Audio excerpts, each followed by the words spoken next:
Mapagpalang araw po sa atin lahat, mga kapatid. So, ayan, ngayon magbe-baked potato po tayo. So, ang mga ingredients niya, potato, yan. Sasangkapan ko ang potato na yan. Tapos, i-air fryer ko siya ng konti. Tapos, oven. Pero bago yan, natin yung oven, ang mga lalagyan pa natin siya ng mga sangkap-sangkap sa lalagyan. Dito natin siya ilalagay. So, kailangan natin mozzarella, parmesan, cooking cream, breadcrumb, tapos yung kanyang mga sangkap. Ayan, paprika, ito mixed baharat, truffle oil, lemon pepper seasoning, yung sa patata, baharat din, salt, pepper. Ayan, lalagay ko siya dito. So ngayon, gagawa muna ako ngayon ng bechamel. Kasi lalagyan siya ng konting bechamel pag inilagay na sa pan.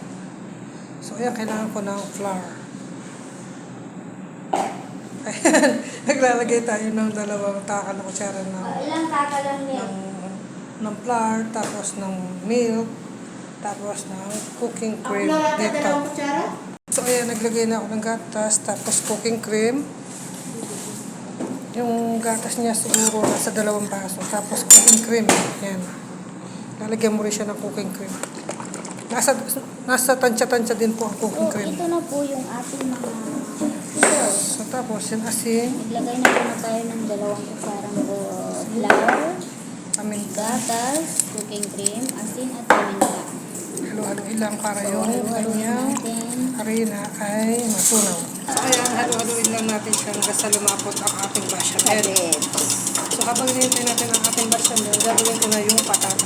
Sangkap na ako dito sa patata. So ayan, umpisa na ng ating pagsangkap sa patata. Ayan, lagyan natin paprika, asin, sweet paprika, asin, paminta, yellow lemon, baharat na yellow. baharat na mix, baharat. Kahit walang ganyan, kung wala kayo, pwede naman. Pati to. Sesame oil? Hindi pwede kasama eh. Ibang ano naman to. So, truffle oil talaga. Ibang dimension naman yun.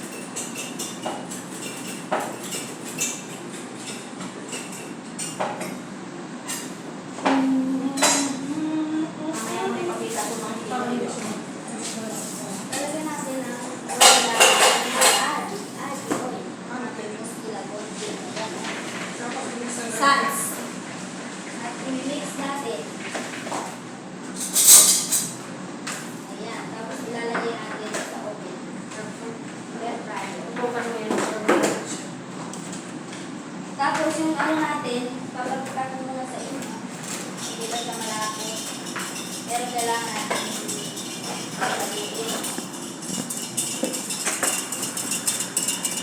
At isinala na natin sa air fryer ang ating patatas. Hindi na nasaksak. Nasaksak muna natin. Lalagay na tayo ng patatas. Ito na siya.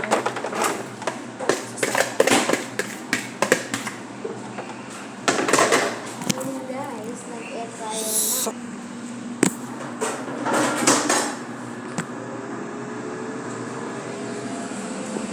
So ayan, nakagawa na po tayo ng bechamel niya. Ayan. Hintayin ko na rin yung patatang matapos. So ayan, naluto na natin yung ating patata doon sa air fry. So lalagay na natin itong mga pampasarap niya. Yan yung kailangan. Bago natin siya ipasok sa oven. I-ano ko na. I-move ko na. Ayun na yung kanyang bechamel. Ilalagay na natin dito. So ayan, nailagay na natin yung kanyang bechamel. Isusunod ko na yung mozzarella. So ayan, nalagay ko na yung parmesan niya at saka yung mozzarella. So ayan. Tapos ilalagay ko na itong breadcrumb. So ayan na.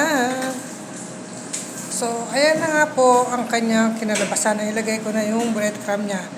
Akin ko na siyang tatakpan ng aluminum foil at isasalang dun sa oven.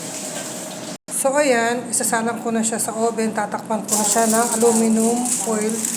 Tapos, Pag yan ay naging brown na lahat dyan, yan, luto na siya. Tapos pwede na siyang iserve. So yan lang po ang paggawa ng baked potato with mozzarella and parmesan cheese sa taas.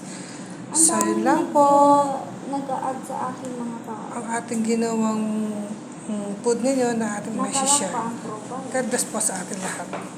May truffle oil po yan ha, para masarap po ang lasa.